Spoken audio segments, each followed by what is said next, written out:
Thank God. An audience. Good of you to come. You weren't put off by all those idiots who said Marx is dead. Well, I am. And I'm not. That's dialectics for you.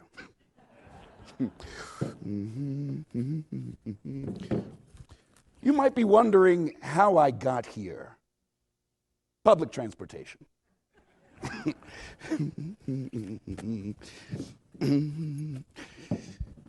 I didn't want to return here. I wanted to return to Soho. That's where I lived in London. But a bureaucratic mix-up, and here I am. Soho, New York. Well, I always wanted to visit New York. Why have I returned? To clear my name. I've been reading your newspapers. They're all declaring that my ideas are dead. It's nothing new. These clowns have been saying this for over 160 years. Don't you wonder why is it necessary to declare me dead again and again? Well, I've had it up to here. I asked for the right to come back for a short while. I told you there are rules. It's a bureaucracy. It is permitted to read, even to watch, not to travel. I protested, of course, and had some support. Socrates told them the untraveled life is not worth living. Gandhi fasted. Mother Jones threatened to picket. Buddha chanted. Oh. Mark Twain even came to my defense in his own strange way. But the others kept quiet. My God, at this point, what have they got to lose? Yes, there too, I have a reputation as a troublemaker. And there too, protest works. Finally, they said, all right, you can go. You can have an hour or so to speak your mind. But remember, no agitating. They do believe in freedom of speech, but within limits. They are liberals.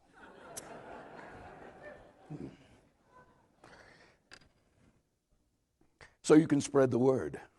Marx is back. But understand one thing. I am not a Marxist.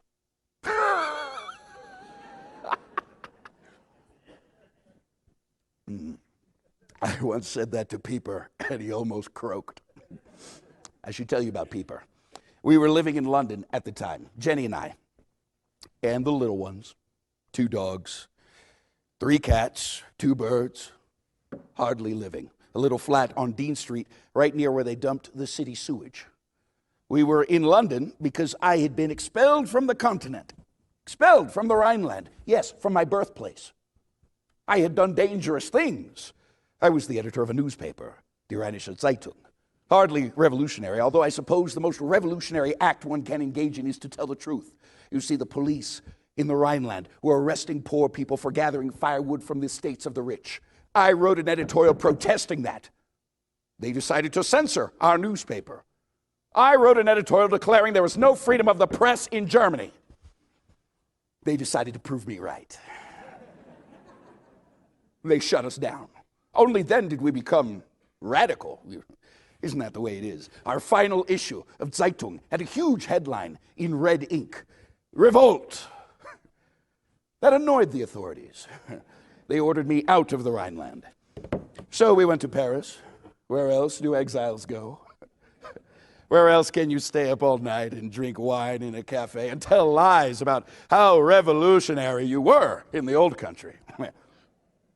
If you're going to be an exile, be one in Paris.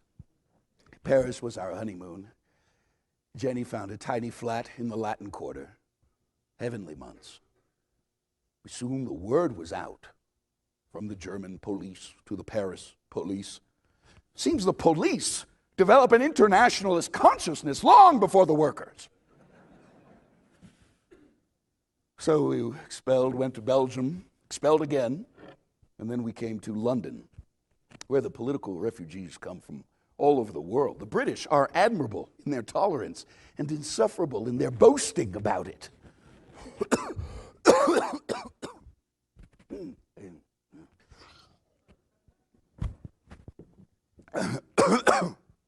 Yeah. The doctors said the throat cough would go away in a few weeks. That was in 1858. So anyway, I was telling you about Pieper. You see, in London, the political refugees from the continent marched in and out of our house. Pieper was one of them. He was a flatterer, a sycophant. He buzzed around me like a hornet. He would station himself 6 inches from me so that I could not evade him, and he would quote from my writings. I used to say, Pieper, please do not quote me to myself. He had the audacity to say, thinking I would be pleased, that he would translate Das Kapital into English. The man could not speak one sentence of English without butchering it. English is a beautiful language. It is Shakespeare's language. If Shakespeare had heard Pieper speak one sentence of English, he would have taken poison. Jenny felt sorry for him. She used to like to invite him to our family dinners. One evening he came over and he announced the formation of the Marxist Society of London. A Marxist society, I asked. What's that? He said, we meet every week to discuss another of your writings. We read aloud and examine sentence by sentence. That's why we call ourselves Marxists. We believe completely and wholeheartedly in everything you've ever written. Completely and wholeheartedly, I asked. Yes, and we would be honored, Herr Dr. Marx. He always called me Mr. Dr. Marx. You know, if you would address the next meeting of the Marxist Society. I cannot do that. Why not? Because I am not a Marxist.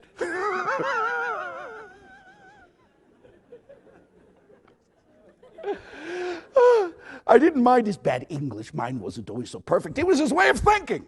He was an embarrassment, a satellite encircling my words, reflecting them to the world, but distorting them, and then defending the distortions like a fanatic, denouncing anyone who interpreted them differently. I said to Jenny, do you know what I fear most? She said, that the workers' revolution will never come. I said, no. That the revolution will come, but when it does, it'll be taken over by men like Pieper. Flatterers when out of power, bullies and braggarts when holding power, dogmatists. They will speak for the proletariat. They will interpret my ideas for the world. They'll organize a new hierarchy, a new priesthood, with excommunications and indexes, inquisitions and firing squads. All this in the name of communism. They'll divide the world between capitalist empires and communist empires. They'll muck up our beautiful dream. And it will take another revolution, maybe 2 or 3, to clean it up. That's what I fear. No. I was not going to have Pieper translate Das Kapital. It represented 15 years of work in the conditions of Soho, making my way every morning past the bodies of beggars sleeping amidst the sewage, then on to the British Museum, there with its magnificent library, working until dusk, reading.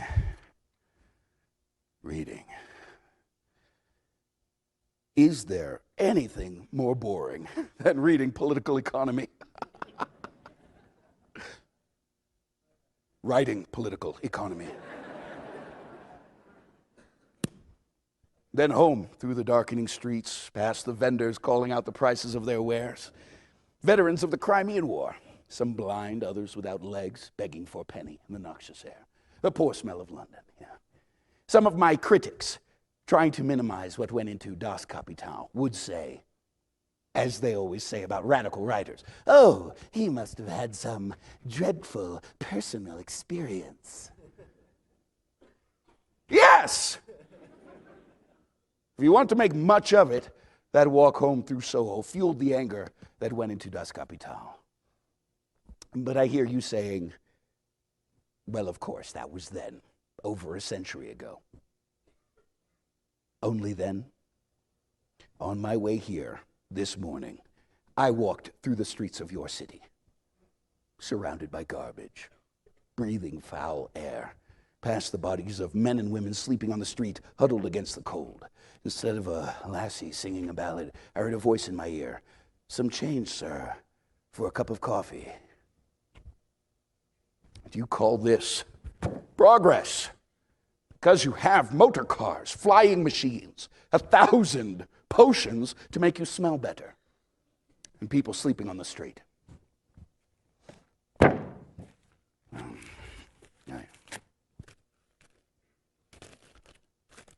An official report.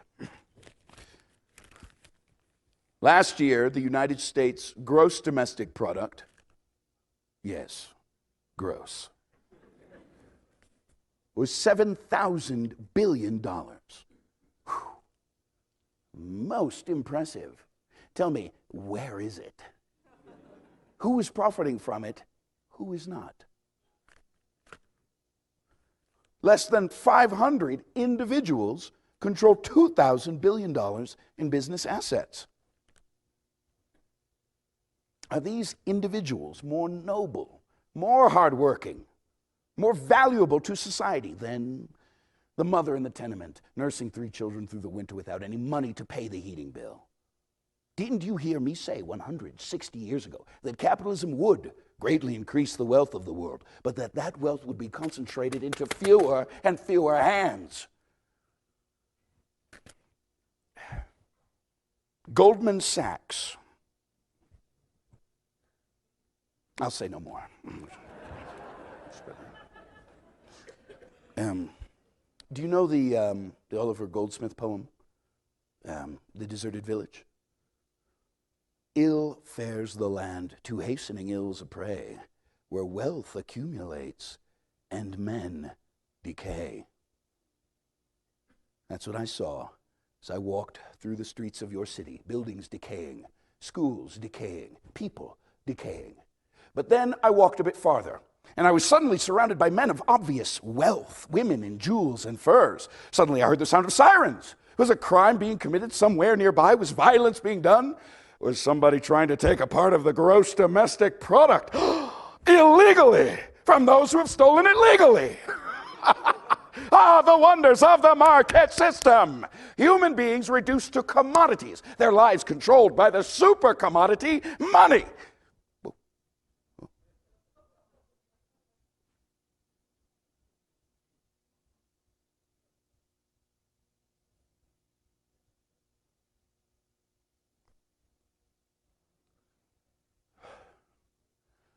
The committee doesn't like that.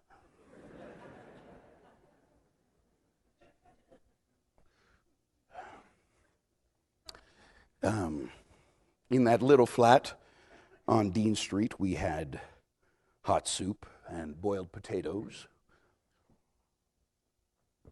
fresh bread from our friend the baker down the street. We'd sit around the dinner table and discuss the latest events of the day, the Irish struggle for freedom, the latest war, the stupidity of the country's leaders, the political opposition confining itself to pips and squeaks, the cowardly press. I suppose things are different these days. After dinner, we would clear the table and I would work. With a glass of beer, my cigars handy, yes, work, till 3 or 4 in the morning. Books piled up on one side, parliamentary reports piled up on the other. And across the table, Jenny was transcribing. My handwriting was impossible. She rewrote every word I wrote. Can you imagine a more heroic act? Occasionally a crisis. Not a world crisis, a book would be missing. I said to Jenny, have you seen my Ricardo? She said, you mean Principles of Political Economy? She thought I was finished with it. She had taken it to the pawn shop. I lost my temper. My Ricardo, you pawned my Ricardo? She said, be quiet. Just last week, didn't we pawn the ring my mother gave me? That's how it was. We pawned everything. especially gifts from Jenny's family. And when we were finished with those, we pawned our clothes. One winter, do you know the London winters? I went without my overcoat. Another time I walked outside, my feet began to freeze on the snow. And then I realized I'm not wearing shoes. We'd pawned them the day before. When Capital was published, we celebrated with a big dinner, but Engels had to give us some money so we could retrieve our linens and dishes from the pawn shop. Engels, a saint. There's no other word for him. Whenever the water was cut off, the gas cut off, the house was dark, our spirits low, Engels paid the bills. His family owned factories in Manchester. Yes, capitalism saved us. Okay. But he did not always understand our needs. We had no money for groceries, and he would show up with crates of wine. One Christmas, we had no means to afford a Weihnachtsbaum, a Christmas tree. Engels shows up with 6 bottles of champagne, so we imagined a tree, formed a circle around it, drank champagne, and sang Christmas songs. Now, I know what my revolutionary friends were thinking. Marx, the atheist, a Christmas tree. It's true. I did say that religion is the opium of the people, but no one has ever paid attention to the full passage. Religion is the sigh of the oppressed creature. It is the heart in a heartless world, the soul of soulless conditions. It is the opium of the people. True, opium may not be a solution. Sometimes it is necessary to relieve pain. Don't I know that from my boils? Doesn't the world have a terrible case of the boils? I keep thinking about Jenny, how she loaded up all of our possessions, carried our children across the channel to London, and then gave birth 3 times. In that miserable flat on Dean Street. Nursed those babies and tried to keep them warm, but saw them die. One by one. Guido, he had not even begun to walk. Francesca, she was 1 year old. I had to borrow £3 to pay for her coffin. Moosh lived almost 8 years. Something was wrong from the start. He had a large, handsome head. The rest of him never grew. The night he died, we all slept around his body on the floor. So when Eleanor was born, we were fearful. She was a tough little thing. She was fortunate to have 2 older sisters, Jenishin and Laura. They were lucky to survive themselves. Jenishin, our first, was born in Paris. Paris is marvelous for lovers, miserable for children. Something about the air. Laura, our second, was born in Brussels. No one should be born in Brussels. No. In Paris, we had no money, but we always had family picnics. We'd walk 1.5 miles into the countryside. Jenishin, Laura, Lenchen. I'll tell you about Lenchen. Lenchen would make a roast veal. We would have tea and cheese and fruit bread and beer. Eleanor was the youngest, but she drank beer. No money, but children need a vacation. One time with the groceries money, I sent them to the Atlantic coast of France. Another time, with the rent money, I bought a piano because the girls loved music. Now, a father is not supposed to have favorites among his children, but Eleanor. I used to say to Jenny, Eleanor's a strange child. She would say, do you expect the children of Karl Marx to be normal? Eleanor was the youngest, the brightest. Imagine a revolutionary at age 8. That's how old she was in 1863. Poland was in rebellion against Russian rule. And Tussie, that's what we called her, Tussie, wrote a letter to Engels about those brave little fellows in Poland, as she called them. When she was 9, she wrote a letter to America. advice to President Lincoln on how to win the war against the Confederacy. Also, she smoked and she drank. Still, she was a little child dressing up her little dolls while sipping from a glass of wine. I played chess with her when she was 10, and I could not easily defeat her. When she was 14, she became enraged at the law of observing the Lord's Day. No activity was permitted on Sunday. So she organized Sunday evenings for the people. St. Martin's Hall. She brought their musicians to play Handel, Mozart, Beethoven. The hall was packed. 2,000 people. It was completely illegal. And yet, no one was arrested. A lesson. If you're going to do something illegal, do it with 2,000 people. And Mozart. I used to read Shakespeare and Aeschylus and Dante aloud to her and her sisters, which she loved. Her room was a Shakespeare museum. She memorized Romeo and Juliet and insisted that I recite over and over again those lines when Romeo sees Juliet for the first time. The brightness of her cheek would shame those stars as daylight doth a lamp. Her eyes in heaven would, through the airy region, stream so bright that birds would sing and think it were not night. She was not always easy to live with. Oh no. Do you know how embarrassing it is to have a child who finds flaws in your reasoning? She loved to argue with me about my writing. For instance, my essay on the Jewish question. Difficult to understand, I admit. Eleanor read it and immediately challenged me. She said, "Why are you singling out Jews as representatives of capitalism? They're not the only ones poisoned by commerce and greed." I said, "I'm not singling out the Jews. I'm merely using them as a vivid example." In response, she began to wear a Jewish star. "I'm a Jew," she announced. What could I say? I shrugged my shoulders. She said, "That's a very Jewish gesture." She could be very annoying. She knew that my father had converted to Christianity. It wasn't convenient to be a Jew in Germany. Is it ever convenient to be a Jew anywhere? She also knew I'd been baptized, a fact which intrigued her. She once asked me, "Moore," the family called me Moore because of my dark complexion. She said, "Moore, I know you were baptized, but first you were circumcised, weren't you?" Nothing embarrassed that girl. At such times she was impossible. For instance, alongside her Jewish star, she began to wear a crucifix. Not because she was enamored of Christianity, but of the Irish and their struggle against British rule. She learned all about it from Lizzie Burns, Engels' love.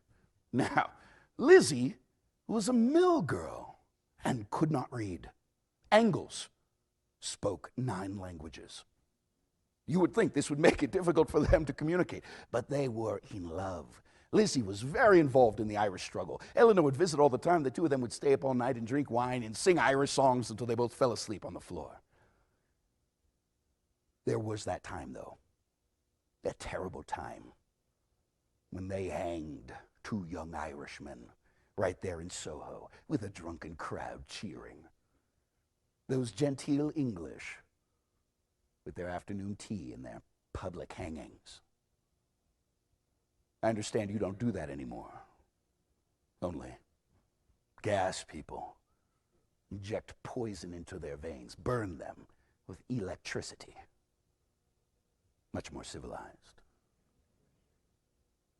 Yes, they hanged 2 young Irishmen just for wanting freedom from England. Eleanor wept and wept.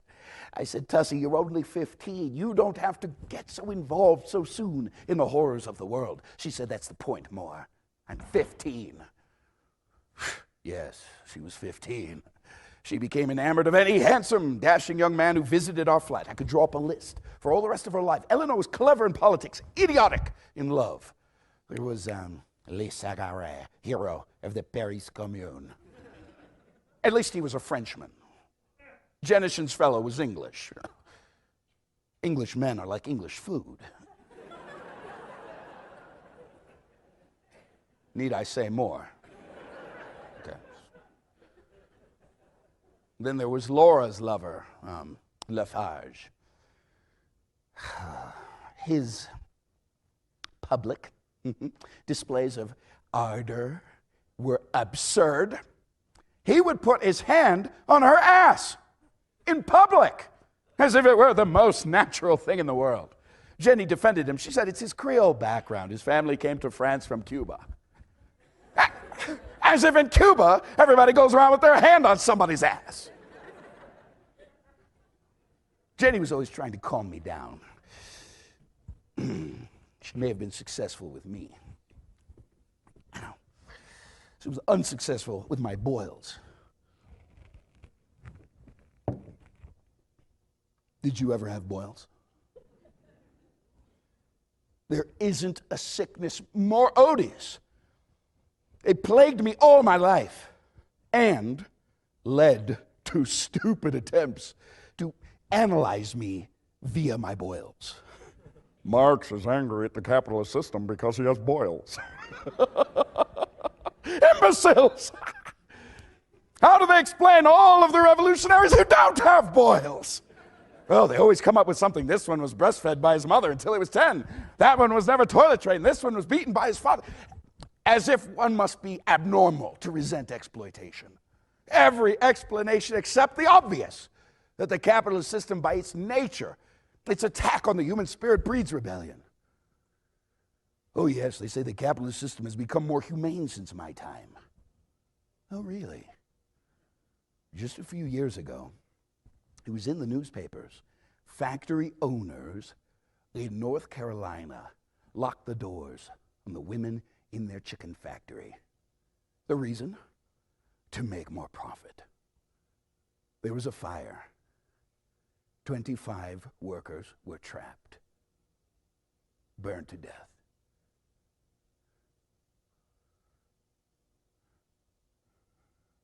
Perhaps my boils did inflame my anger. But try working. Try sitting and writing with boils on your ass. And don't tell me about doctors. The doctors knew less than I did because the boils were mine. I could not sleep. And then I discovered something miraculous. Water. As simple as that. Cloths soaked in warm water. Jenny would wake up if I cried out in the middle of the night and patiently apply those hot, soothing cloths. Sometimes if Jenny was sick, Lenchen would do that. Yes, Lenchen. Okay. Here we are, living in poverty in Soho, and Jenny's mother decides to send us Lenchen to help with the babies. We've just pawned all of our furniture, you understand, and suddenly we have a servant girl. That's how it is when you marry into the aristocracy. They don't send you money that you desperately need. They send you fine linen and silverware and a servant. Actually, not a bad idea. The servant can take the fine linen and silverware to the pawn shop, get some money. Lenchen did that many times. But she was never a servant. Jenny had a tremendous affection for her. The girls adored her. Whenever Jenny was sick, Lenchen was at her side, attending to her every need. But yes, her presence created a tension between Jenny and me. I remember a scene. I came downstairs. Jenny said, "I saw you looking at Lenchen this morning." I said, I don't know what you mean. She said, "I mean the way a man looks at a woman." I still don't know what you mean. It was one of those conversations which could not possibly come to any good.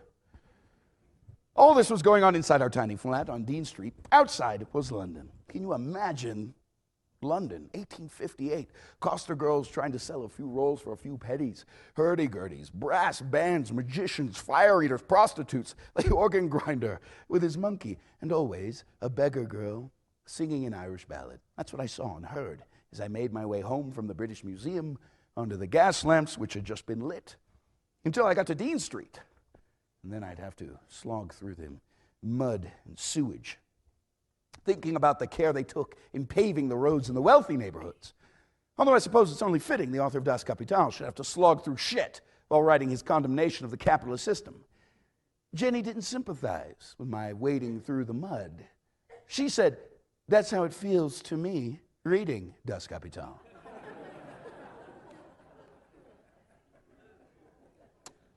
Yeah.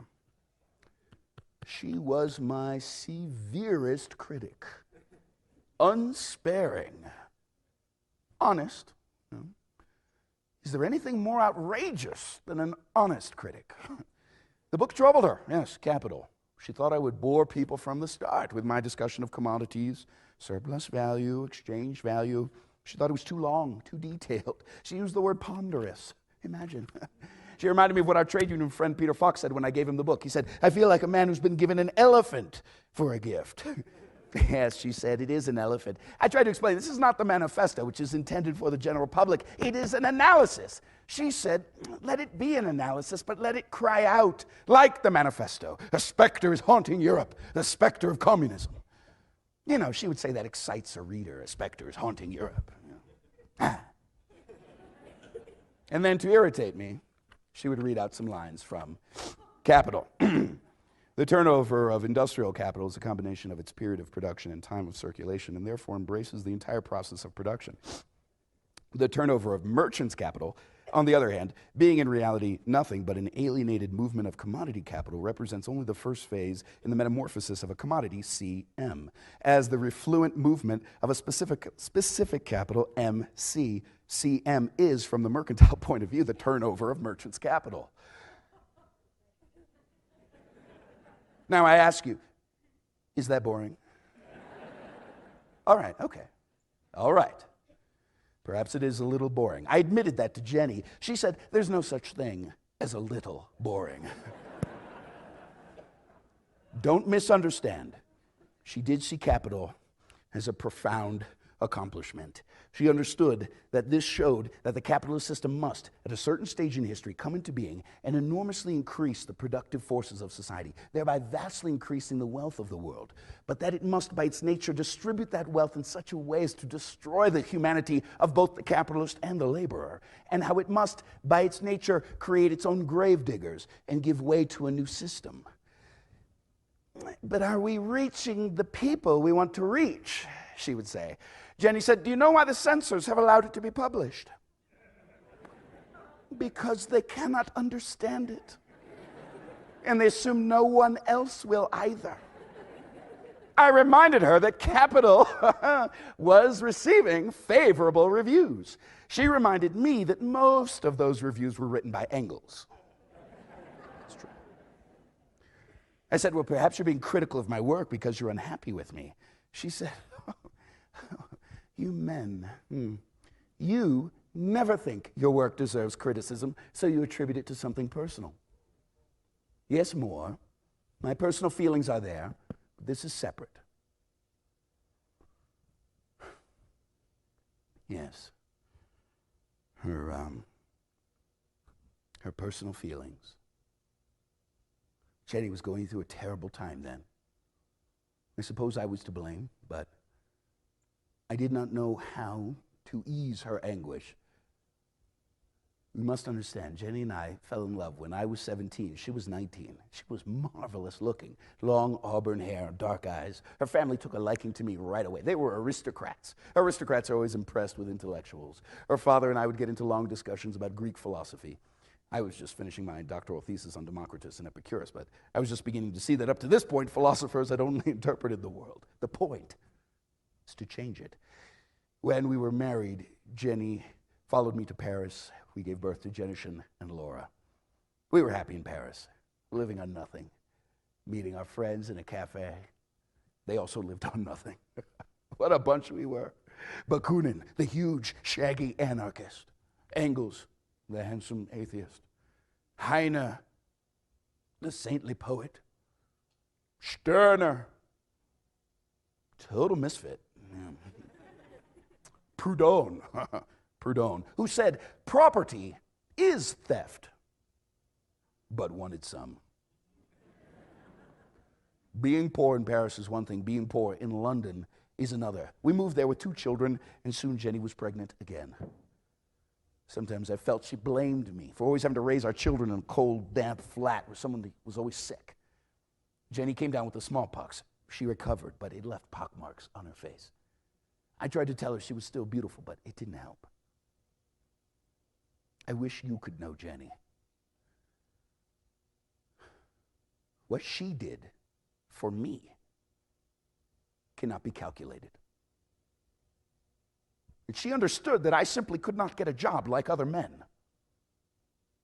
I did try once. I wrote a letter to the railroad for a position as a clerk. They responded as follows. Dr. Marks, we are honored at your request for a position here. We've never had a doctor of philosophy working for us as a clerk. However, as the position requires a legible handwriting, we must regretfully decline you. Okay.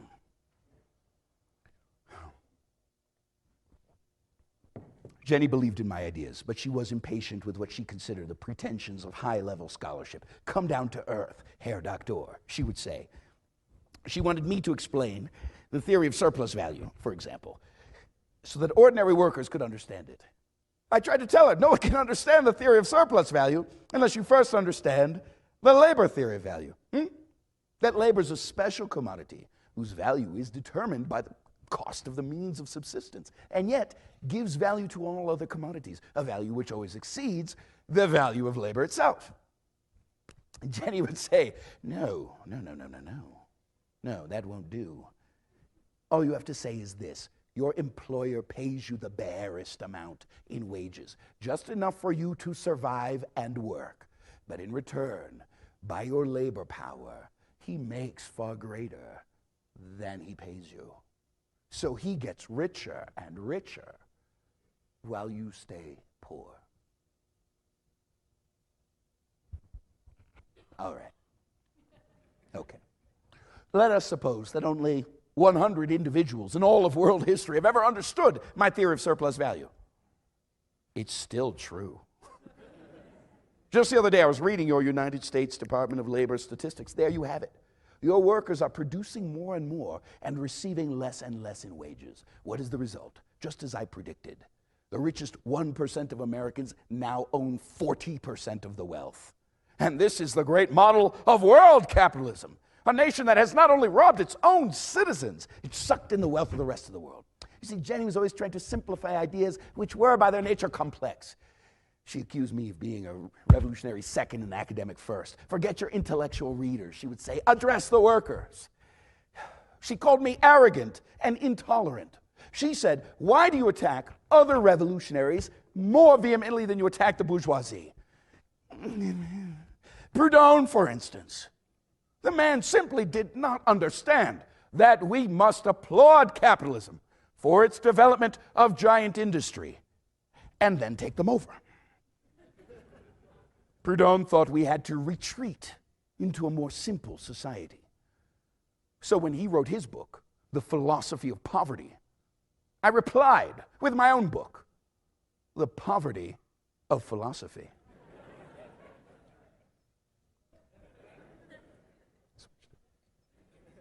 I thought that was pretty clever. Jenny thought it was insulting. I suppose she was a better human being than I could ever be. She did encourage me to get off my behind and get involved in the cause of the London workers. She was with me when I was asked to address the very first meeting of the International Working Men's Association, St. Martin's Hall. Workers of all countries must unite against foreign policies which are criminal, which play upon national prejudices and squander in wars the people's blood and treasure. We must combine across national boundaries to vindicate in international affairs the simple laws of morals and justice. Workers of the world, unite! Jenny liked that. She kept the family going. The water cut off, the gas cut off. She never tired of the subject of female emancipation. She said the vitality of women was being sapped by being forced to stay at home and cook and sew, so she refused to stay at home. She accused Engels and I of being theoretically emancipationists but practically ignorant of the problems of women. You and Engels, she said, you write about sexual equality, but you do not practice it. Well, I won't comment on that. She supported with all her heart the Irish struggle. Queen Victoria had said, these Irish are really abominable people, not at all like any other civilized nation.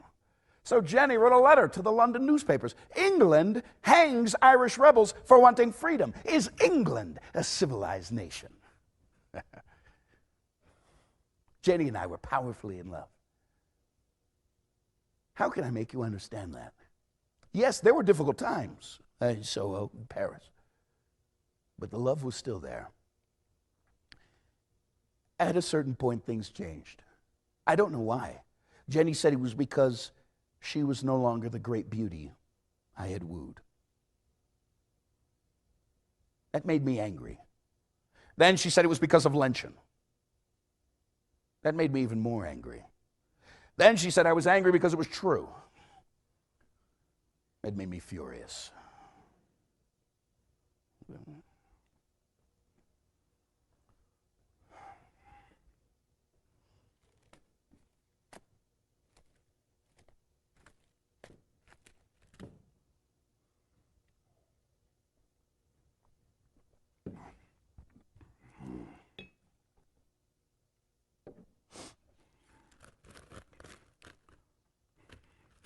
So they keep saying that since the Soviet Union collapsed, communism is dead. Communism is dead. Do these idiots know what communism is? Do they think a system run by a thug who murders his fellow revolutionaries is communism? Scheiße. Journalists, politicians who say such things, what education did they have? Did they read the Communist Manifesto, which Engels and I wrote when he was 28 and I was 30? In place of bourgeois society with its classes and class antagonisms, we shall have a free association in which the free development of each is the precondition for the free development of all. Do you hear that? An association. What do they think the purpose of communism is? Freedom for the individual to develop himself or herself as a compassionate human being. Do they think someone who calls himself a socialist or communist and acts like a gangster understands what communism is? To shoot those who disagree with you. Could that be the communism that I gave my life for? That monster in Russia who took all power for himself and insisted on interpreting my ideas like a religious fanatic when he was lining up his old comrades before a firing squad. Did he allow his citizens to read the letter that I wrote to the New York Tribune, in which I said that capital punishment could not be justified in any society calling itself civilized? Socialism is not supposed to reproduce the stupidities of capitalism. Here in America, your prisons are overcrowded. Gesundheit. Who is in the prisons? The poor. Now, sure, some of them have committed terrible, violent crimes. Most of them are burglars, robbers, thieves, sellers of drugs. They believe in free enterprise. They do what the capitalists do, but on a much smaller scale.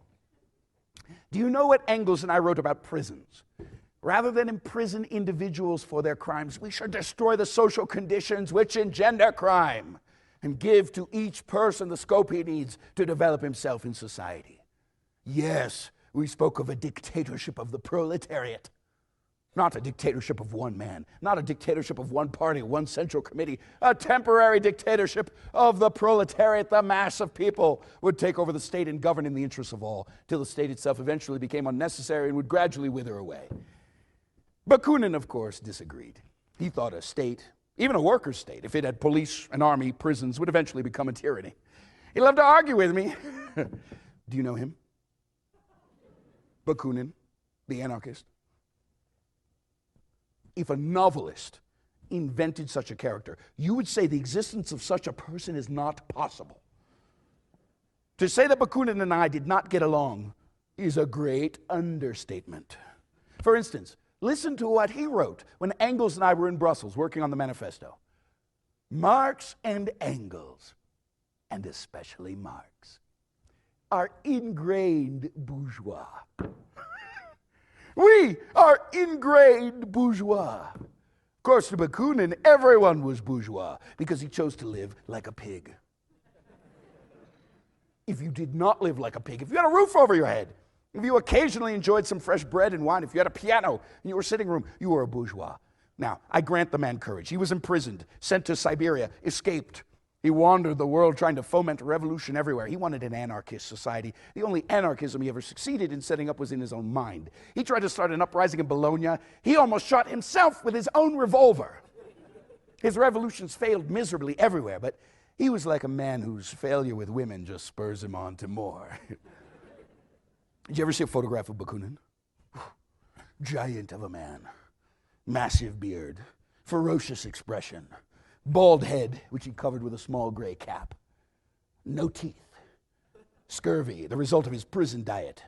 He seemed to live not in this world, but in some world of his imagination. He had no concept of money. When he had it, he gave it away. When he didn't have it, he borrowed it without any thought of returning it. He had no home. Or you could say the world was his home. He would arrive at a comrade's doorstep unannounced and say, "I'm here. Where do I sleep? And what is there to eat?" And in an hour, he was more at home than his host. There was that time we were having dinner in Soho. Bakunin burst in, didn't bother to knock. It was his habit to arrive right at dinner time.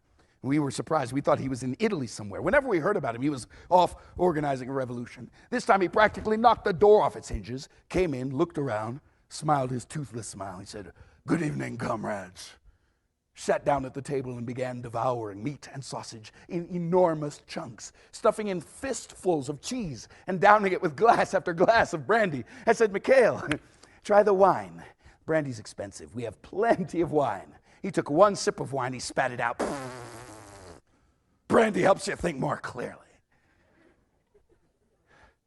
Bakunin's head was full of, and then he stood up and began his usual peroration, preaching, shouting, ordering, exhorting. I was furious. It was Jenny who finally spoke up. She said, "Stop it, Mikhail. You're consuming all of the oxygen in the room."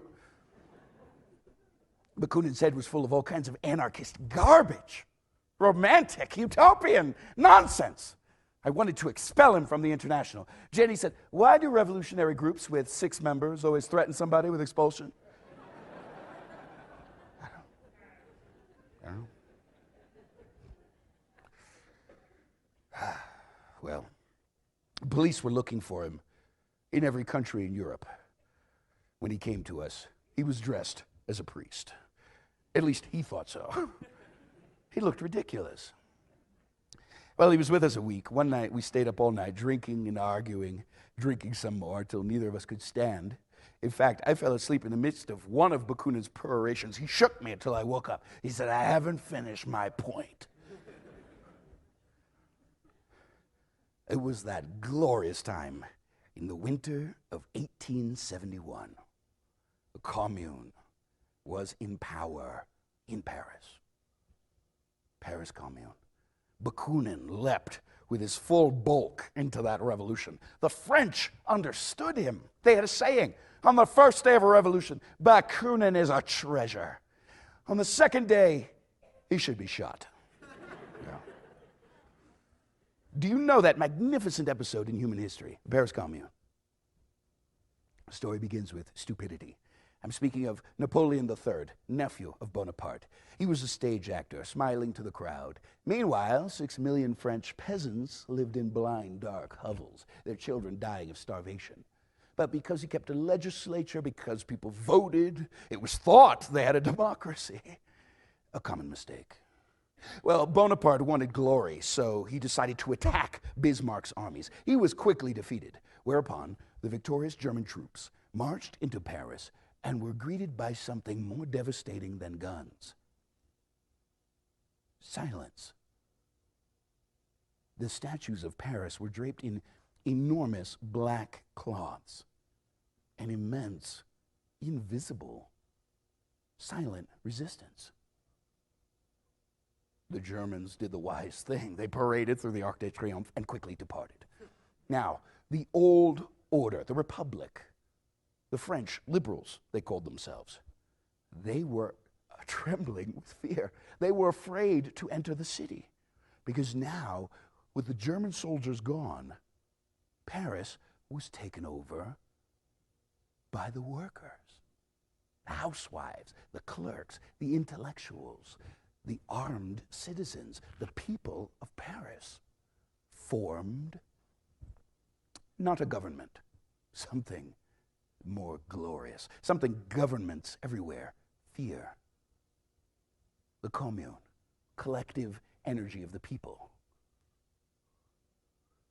The French army encircled and threatened to invade at any moment. Paris became the first free city in the world, an enclave of liberty in a world of tyranny. I said to Bakunin, do you want to know what I mean by the dictatorship of the proletariat? Look at the Paris Commune. That is real democracy, not the democracy of England or America, where elections are circuses, where the choice is between this or that guardian of the old order, and whichever candidate wins, the rich go on ruling the country. No, it only lasted 2 months. The Paris Commune was the first legislative body in history to represent the poor. Its laws were for them. It abolished their debts, postponed their rents. They forced the pawn shops to return their most needed possessions. They lowered the hours of bakers. They refused to take wages higher than those of the workers. And they set up a commission for the education of women, something unheard of, education for women.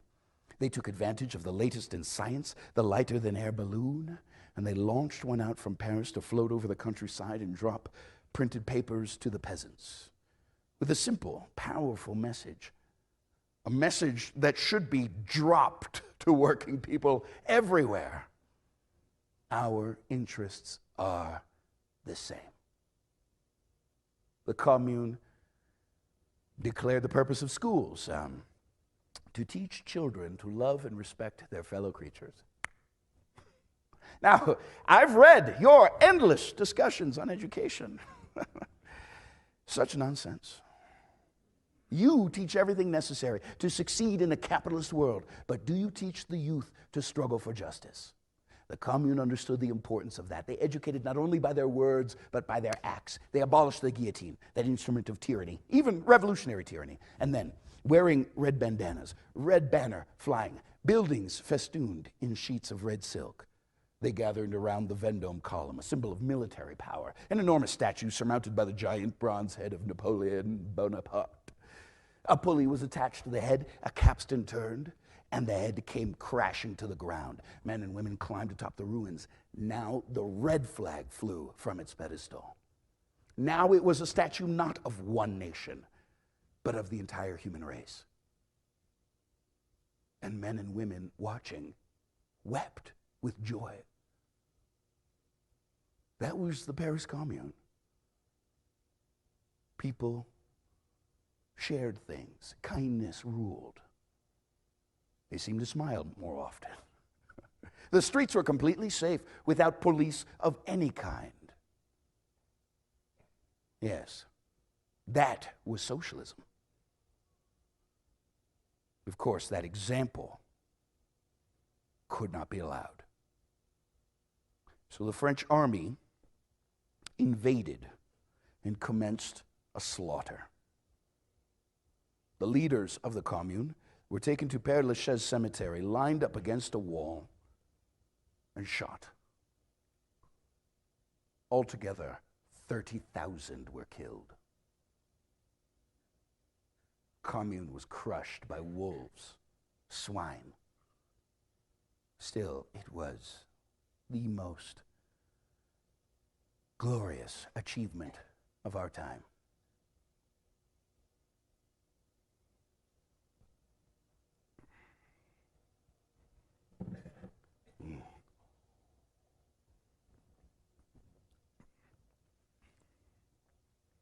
Bakunin and I drank and argued and drank some more. It was getting late. I said, Mikhail, you simply don't understand the concept of a proletarian state.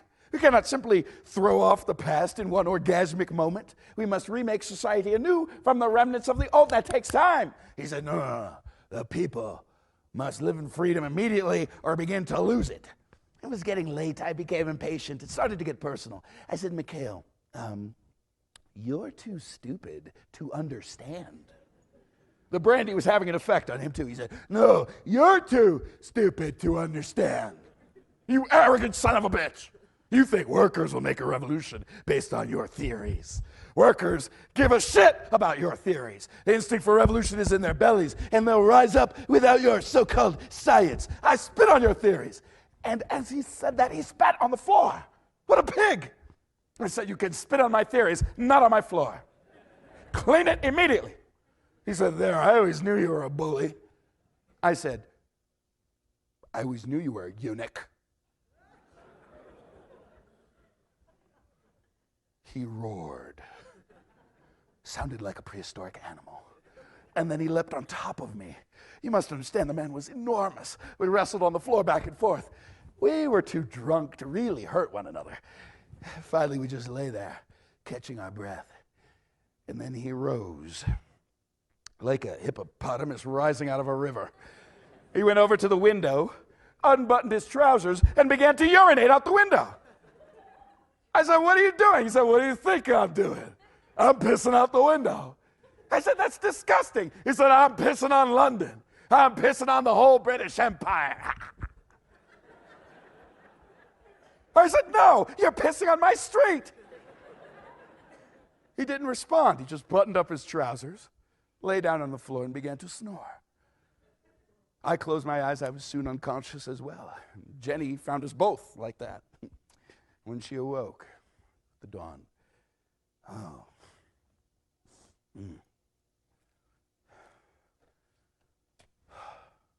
No.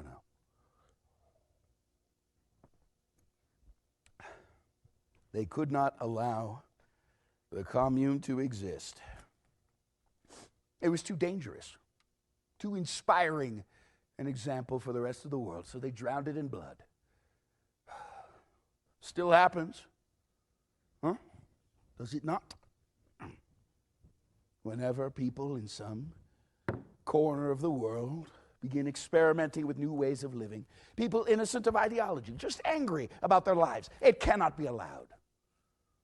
So they go to work. You know who I mean by they. Sometimes insidiously, covertly, sometimes directly, violently. Crush it.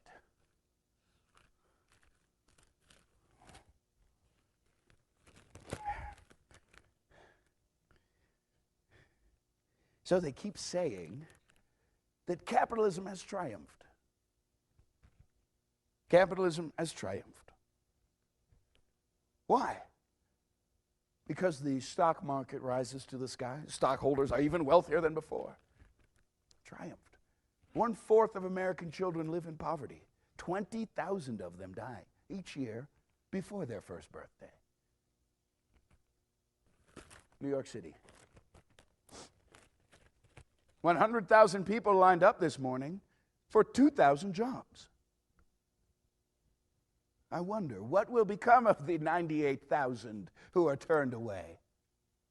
Is that why you're building more prisons?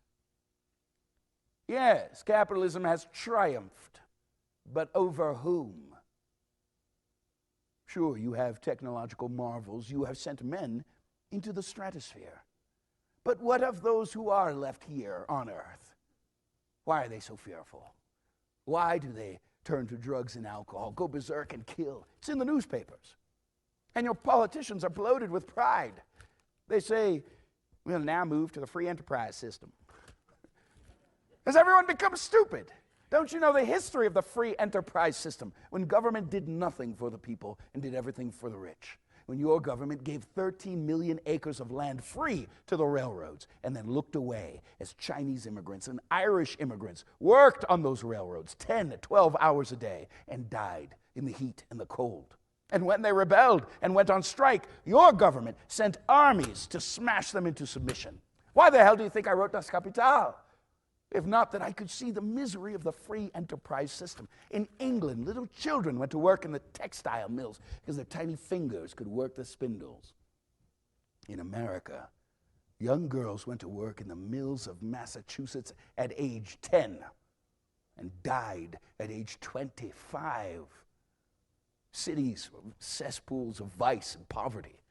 That is capitalism, then and now. Oh yes, I see all of the luxuries advertised in your magazines and on your, on your screens. So many screens, so many pictures. You see so much and know so little. Doesn't anybody read history anymore? What kind of shit do they teach in schools these days? Oh my goodness. Okay, all right, okay. They're so sensitive. Okay.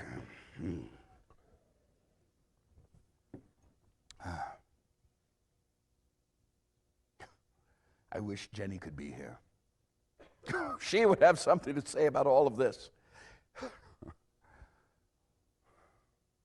I watched her die. Sick. Miserable in the end. Surely she remembered our moments of pleasure, even ecstasy. In Paris, Soho. I miss my daughters.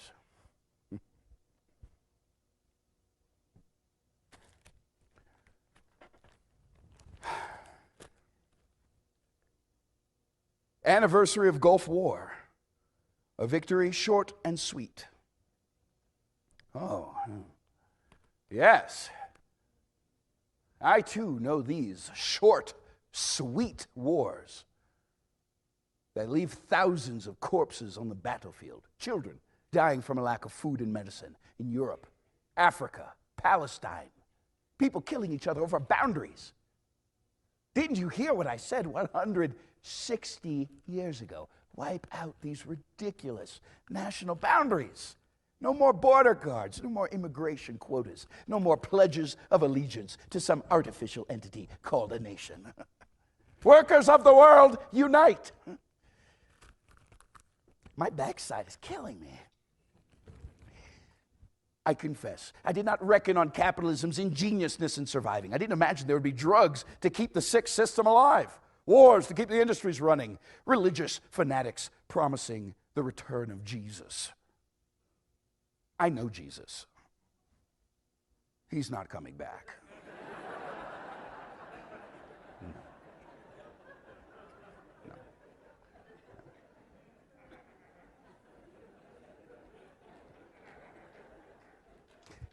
Yes.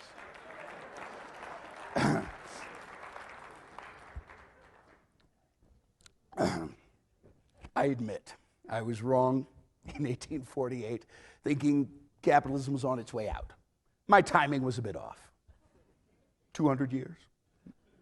But it will be transformed. All the present systems will be transformed. I keep thinking about what your President Lincoln used to say. You cannot fool all of the people all of the time. Their sense of justice, their instinct for decency will bring them together.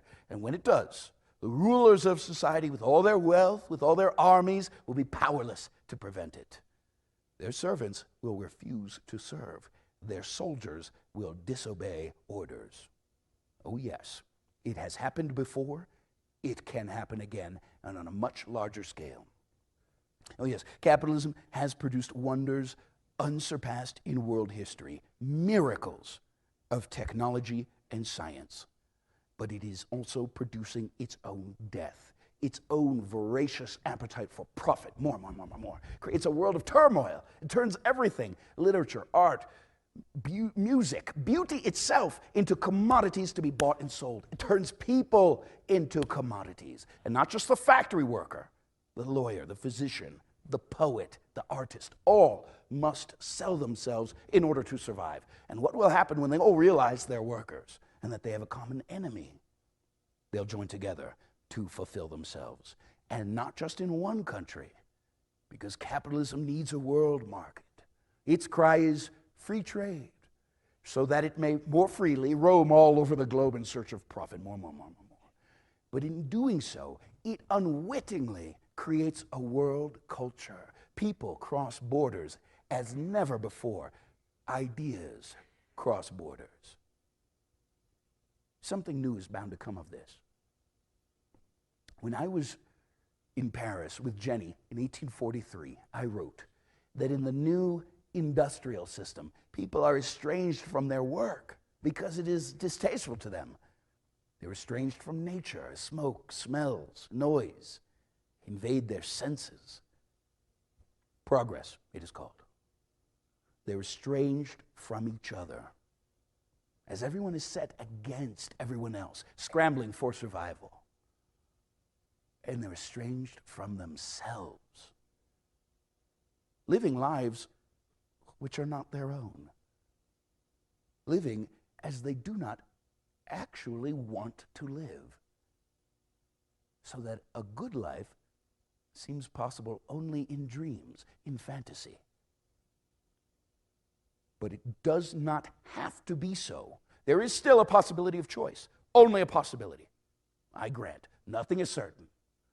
Now that is clear. I was too damn certain. Anything can happen. People must get off their asses. Does that sound too radical for you? Remember, to be radical, simply to grasp the root of a problem. And the root is us. I have a suggestion. Pretend you have boils. Pretend sitting on your ass gives you enormous pain. So you must get up, you must move, you must act. Let's not talk anymore of capitalism, socialism. Let's just talk of using the incredible wealth of the earth for human beings. Give people what they need: food, water, clean air, pleasant homes to live in, trees, some grass, some hours of work, more hours of leisure.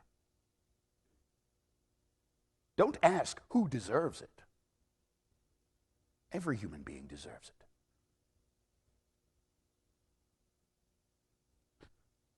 Well, it's time to go.